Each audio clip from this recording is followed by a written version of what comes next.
Shifting focus back to the story we were focusing on earlier on your screens right now. Remember, the Prime Minister, as we speak, is in Kyiv. We'll allow you to hear what senior leaders are saying to the Prime Minister in those visuals.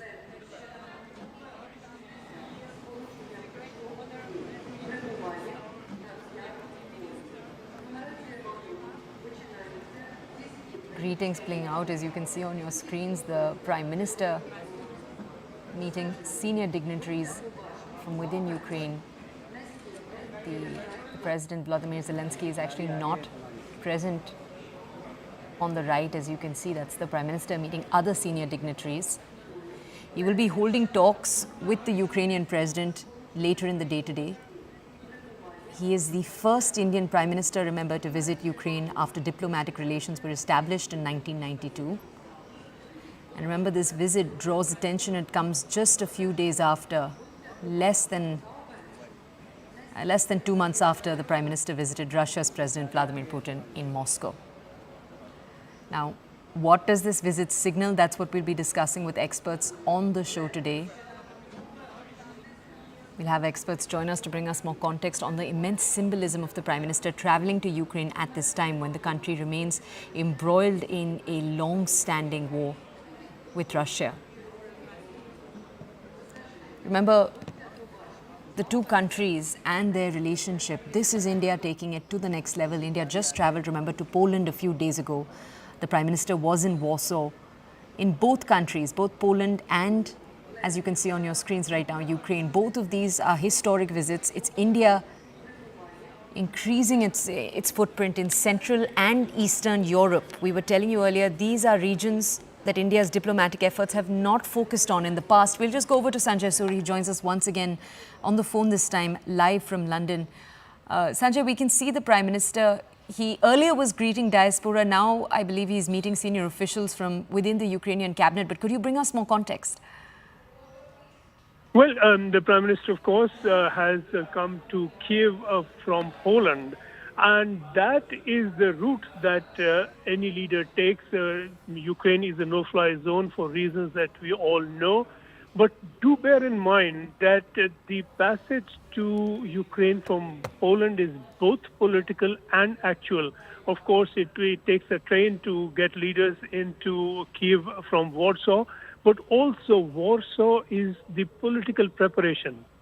Poland has been the frontline NATO state that has been involved in this war. All military supplies and other supplies, preparation for that came earlier in Warsaw. And politically, Warsaw is the equivalent of Washington. And he would have heard from Duda and from Tusk what he would have heard from Biden and Blinken.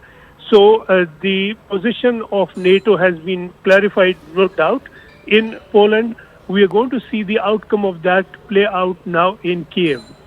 There has been a difference of view that has been expressed earlier through the PM's visit to Moscow, but this is a visit to put that aside, to put that behind, to build bilateral relations, and for President Zelenskyy to see that the relations between India and Russia are on another track. There is a historical basis for those relations. There are very strong defense ties. There are economic ties that are not just to the good of India, but to the good of many countries, including NATO members, in the context of the sanctions.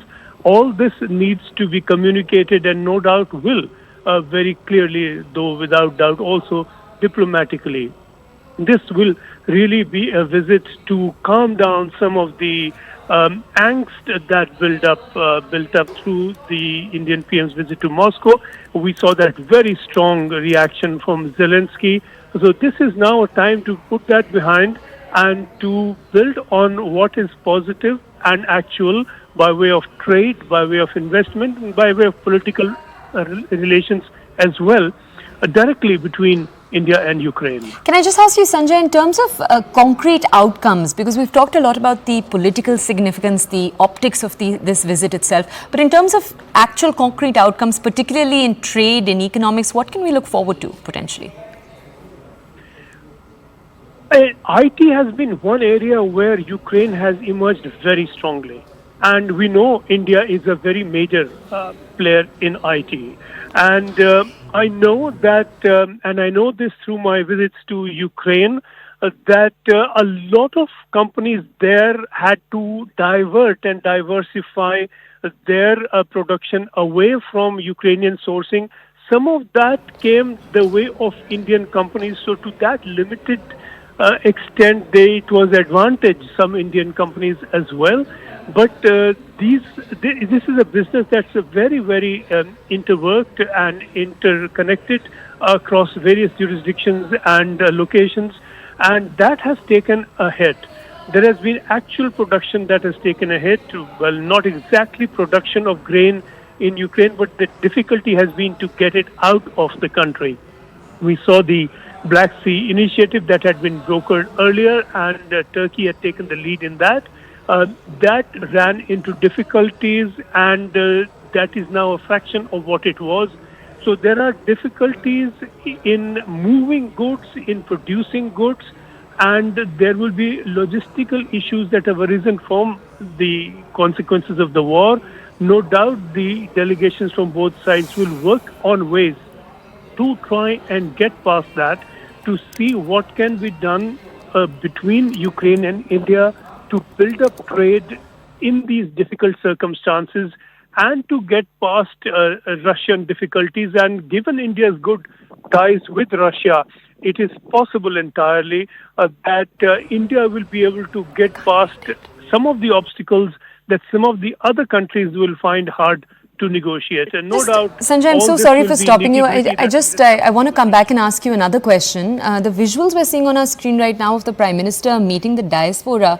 Can you just tell our audiences, Sanjay, a little bit more about the Indian diaspora, how large the community is? The picture we've just put up is of the Prime Minister saying that he reached earlier this morning. The Indian community accorded a very warm welcome. How large is that diaspora? I'm sure the size of it was hit obviously by the Ukraine-Russia invasion. Exactly how much of an exodus did we see? How many Indians remain on the ground?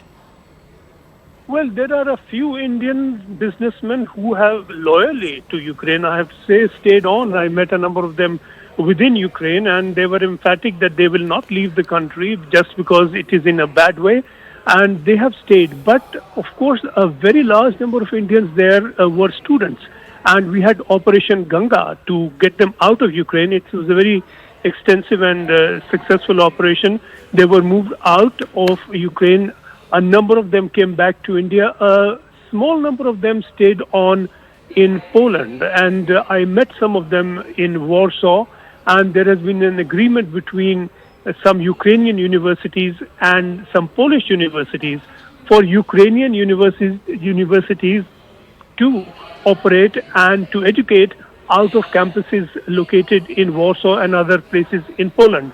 So some of the Indian diaspora has moved to Poland, some of it has moved back, but also of late we have seen some Indian students return to Ukraine itself.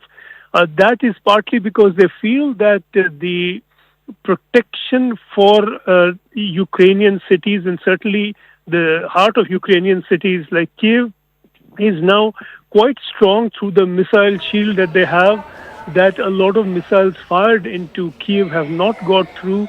The extent of killings or the extent of injuries and damage caused to Kyiv has been regular, but it has also been quite limited. And that has encouraged a number of Indians to come back to Ukraine, students particularly. Businesses have, to the extent that they were active, remained. There are some Indian businessmen I met there who are doing very successfully and who have been, one has to say, deeply and greatly appreciated by Ukrainian authorities for staying on and for not leaving. So that's a small number, but it's a number with a very high profile and a great deal of respect within Ukraine. Sanjay, thank you. Let's just go over to our colleague Siddhant, who's joining us, as we told you earlier, live from Kyiv itself. Siddhant, can you tell our audiences, you were telling us earlier about what is expected through this visit. We are seeing on our screens right now the Prime Minister meeting with senior dignitaries. He hasn't, from the visuals that we can see on our screens, yet met the Ukrainian president. So correct us on that aspect, and also tell us, in terms of concrete outcomes, beyond the significance and the symbolism of this moment, what are the concrete outcomes that we might see? Well, look, there would be takeaways from the bilateral meeting, from this visit. In fact, there could be an announcement of more aid to Ukraine. India has already sent 15 times aid to Ukraine, so there could be a big announcement in terms of sending more aid to Ukraine. I'm being joined by some very special guests. Please come forward. Yeah, and they have come up with this poster, and it's written here, प्राचीन बुद्धिमान भारत दुनिया को बुराई से बचाए. Ma'am, you are giving out this message.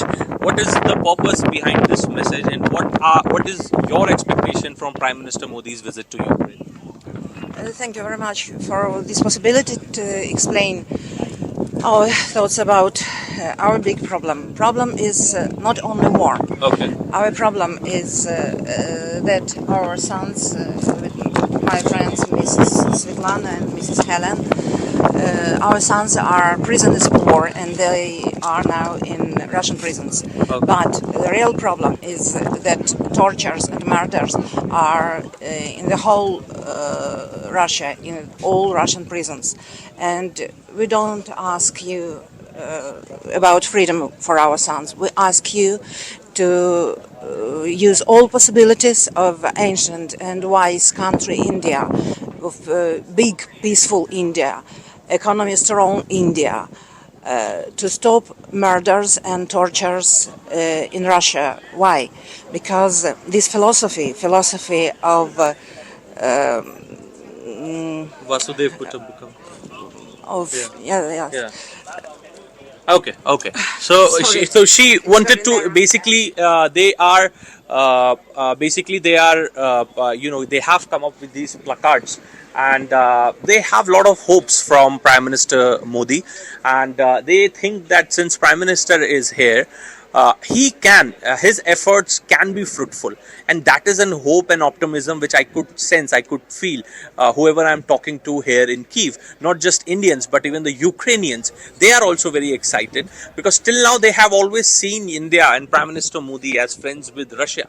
Now they can also say that India and Prime Minister Modi is friends with us, and this is the reason that it puts India in a very unique place where India has friendship with both the sides, and that perhaps make India very effective as far as peace talks are concerned, and they are really positive that this particular visit of Prime Minister Modi would be effective as far as peace talks are concerned. Back to you.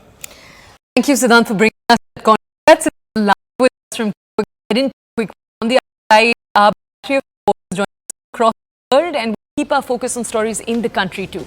Again, in a few minutes.